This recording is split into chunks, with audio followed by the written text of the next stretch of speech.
The bigger place does not feel reckless anymore. It feels responsible. You are not stretching. You are growing into it. That is the first door. SpaceX goes public. The ticker appears on CNBC, and within a week, your 401k provider sends an email about expanded fund options. You can finally own a piece of the company everyone has been talking about. Except when you check the price, it already includes every headline, every rocket landing, every whisper of Mars colonies, baked into the number. And the fund that holds it charges 40 basis points more than the index you already own. That is the second door. This episode is about the trap hidden inside safe access and the boring rule that keeps you from paying the toll. The phrase I want you to hold: access is not the same as advantage. We treat them as synonyms. We assume that once we can finally do something, buy the stock, afford the apartment, qualify for the loan, enter the private fund, the hard part is over. The door opened. We walked through. But doors have prices. Those prices get set by how many people stand in line behind us. This is the late access trap. By the time a financial door feels official, approved, easy, socially safe, the terms have usually shifted. The raise that lets you afford the bigger apartment also lets everyone else with that raise afford it. The rent reflects that crowd. The IPO that finally brings a company into your brokerage also brings it into everyone else's. The valuation reflects that crowd. The 401k product that finally offers exposure to private markets also charges for the convenience. The fee reflects the assumption that you will pay it because you waited so long. Access is real, but late access is a different product. It arrives with the price already adjusted for your arrival. I want to show you how this works in a household before we look at markets. There is a woman I will call Bianca. She works in healthcare administration. In 2019, she was earning $62,000 a year and renting a one-bedroom apartment for $1,400 a month. She had a reliable gap between what she earned and what she spent. Not luxurious, not deprived, just stable. In 2021, she got promoted. Her salary jumped to $78,000. Almost immediately, the two-bedroom apartment she had been watching dropped into range. The landlord wanted $1,900 a month. She ran the numbers. She could afford it. The raise covered the difference with room to spare. So, she moved. Bianca did not see what happened next. The raise was not a gift. It was a permission slip. The moment her income crossed a threshold, a door opened, and behind that door sat a new set of costs, calibrated to people exactly like her. The two-bedroom was not priced for Bianca specifically. It was priced for the population of renters whose income had just made it reachable. The landlord knew the market. The rent sat at the top of what that new bracket would pay. Bianca's gap, the space between earning and spending that had been protecting her savings rate, shrunk. Not because she became irresponsible. Because the door she walked through had a toll built into the frame. 2 years later, her income rose again. $89,000. Now the 3-bedroom townhouse felt reasonable. The math worked. She moved again. By 2024, Bianca earned 40% more than she had in 2019. Her lifestyle had upgraded twice. Her savings rate was the same as it had been 5 years earlier. The raises had landed. The doors had opened. The money had disappeared into the doors. This is not a story about Bianca being careless. This is a story about how access works. The raise creates permission. The permission activates a price tier. The price tier absorbs the raise. The cycle resets, waiting for the next threshold. Picture a simple chart. 2 lines on a graph, time on the horizontal axis, dollars on the vertical. The first line is income. It steps upward, flat for a while, then a jump, then flat again, then another jump. This is how most salaries move. Not smooth curves, staircases. The second line is spending. In the late access trap, this line follows the first one. Every time income steps up, spending steps up to meet it. The 2 lines stay close together. The gap between them, the vertical distance at any point in time, never grows. That gap is the only thing that actually changes a household's trajectory. Not income, not assets, not access. The gap. Now imagine a different version of the chart. Income still steps upward, but spending stays flat. It does not respond to the raise. It does not follow the permission slip. The gap opens.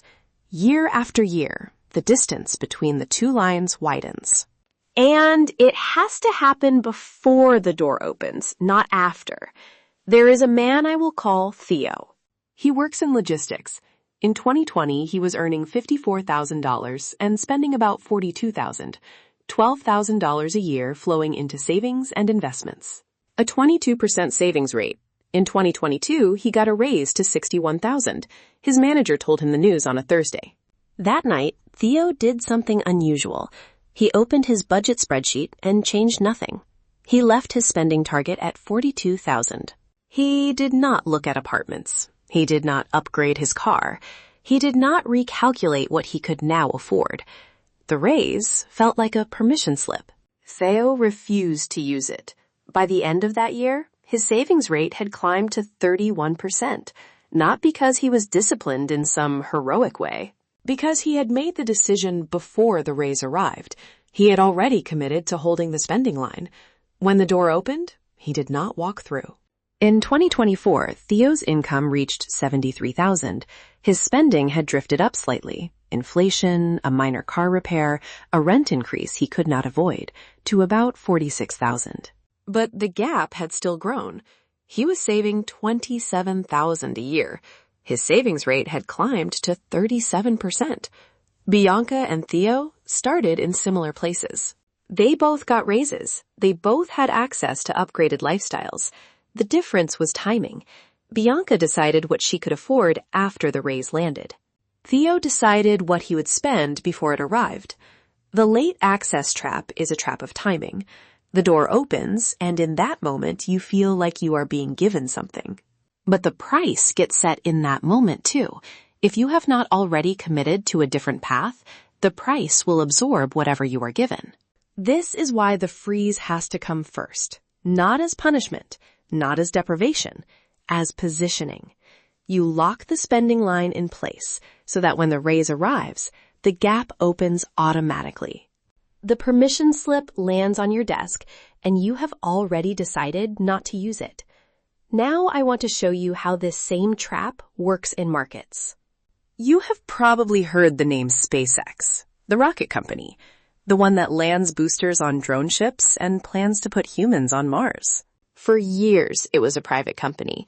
You could not buy shares unless you were an accredited investor, which usually meant having a net worth above $1 million or an income above $200,000. Most retail investors watched from the outside.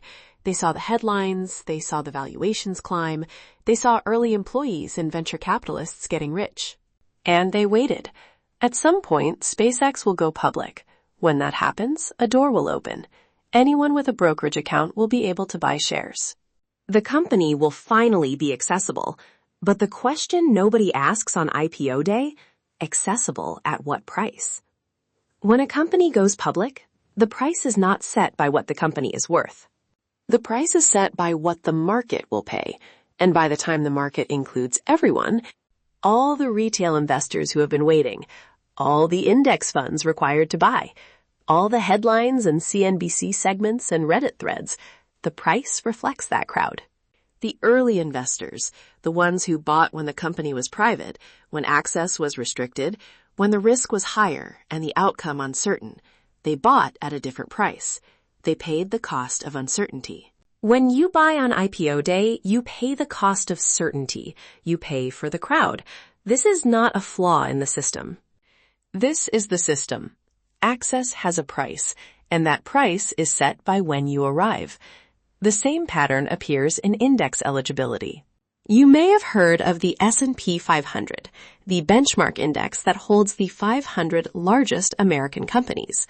Most 401k accounts and target date funds are built around it.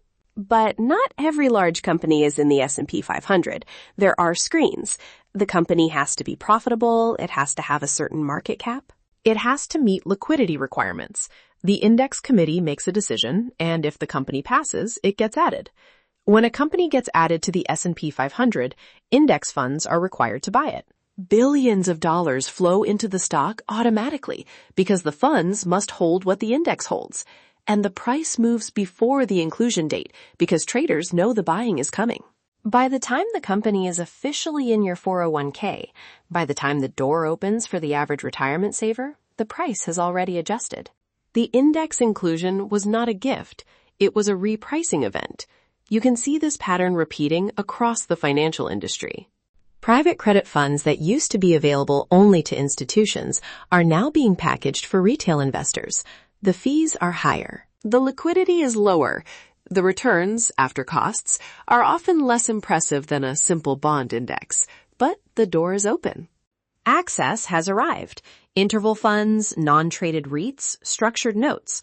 All of these products promise access to asset classes that were previously walled off. All of them charge for the convenience. The fee is the toll. The complexity is the toll. The lockup period is the toll. When you see a financial product advertised as now available to everyday investors, ask yourself why.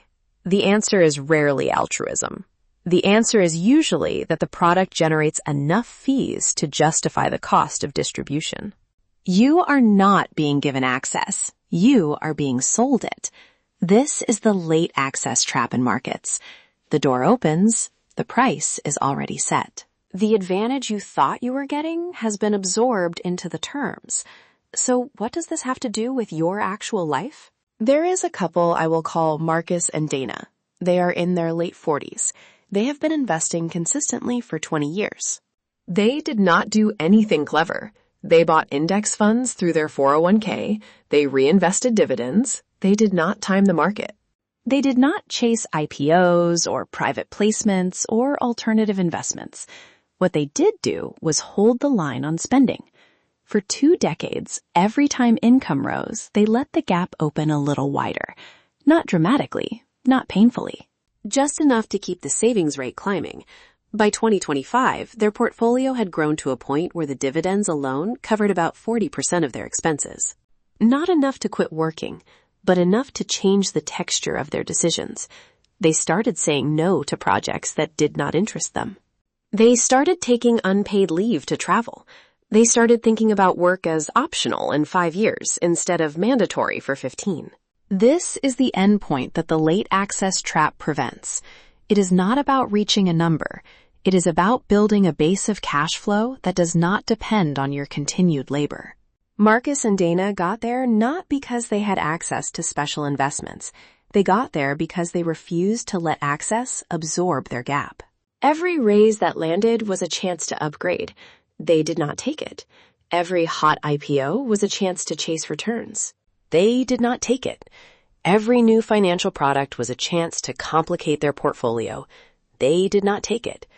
The boring defaults, index funds, automatic contributions, reinvested dividends, compounded while the late access trap collected tolls from everyone else. I want to be careful here. I am not saying dividends are the goal. I am not saying you need to calculate your yield or obsess over quarterly payments. I am saying that the freedom to choose how you spend your time is built on a base. The base is built by years of protected gap. The late access trap eats that gap. It convinces you that every open door is an opportunity, but some doors are just rooms with higher rent. So here is the antidote. It is not complicated, but it requires you to act before the moment of access, not after. First, freeze the lifestyle before the raise arrives. This means deciding today that your next raise will not change your spending. Not most of it. All of it. The entire raise goes into the gap. You make this commitment before you know the number. You make it before the promotion lands. You make it while the door is still closed, so that when it opens, you have already decided not to walk through. Second, question every access product. When a financial door opens, a new fund in your 401k, a new asset class available to retail investors, a new platform promising exposure to private markets, ask the price question. Not, can I afford this? But at this price, for me, does this still work? The answer is often no. The access was real, but the advantage was already taken by someone who arrived earlier. Third, keep the low-cost defaults. The boring index fund that charges 3 basis points is almost always better than the exciting new product that charges 70. The automatic contribution that pulls money from your paycheck before you see it is almost always better than the manual transfer you have to remember to make. The dividend reinvestment that compounds quietly is almost always better than the strategy that requires you to be clever. Boring scales. Clever charges fees. Fourth, treat every newly opened financial door as a price question, not a permission slip. The raise is not permission to upgrade your apartment. It is a question, does this new apartment at this new rent improve my life more than the alternative uses of this money? The IPO is not permission to finally own the stock. It is a question. Does this company, at this price, with this valuation, still have room to grow more than the index I already hold? Permission is emotional. Price is mathematical. The late access trap lives in the emotional space. It wants you to feel like you have earned the upgrade, like you deserve the access, like the door opening is a reward. It is not a reward. It is a transaction. And in every transaction, someone is setting the price. I want you to remember this. Safe access is not the enemy. There is nothing wrong with 401k accounts, index funds, or mainstream financial products. They are often the best tools available. The enemy is unpriced access, the belief that because a door is open, walking through it is automatically good. The gap is your defense. The distance between what you earn and what you spend is the only thing that actually compounds. Not your income, not your access, not your assets. The gap. Protecting the gap means making decisions before the moment of access. It means freezing the spending line before the raise lands. It means committing to the low-cost default before the expensive product arrives. It means asking the price question before the permission feeling takes over.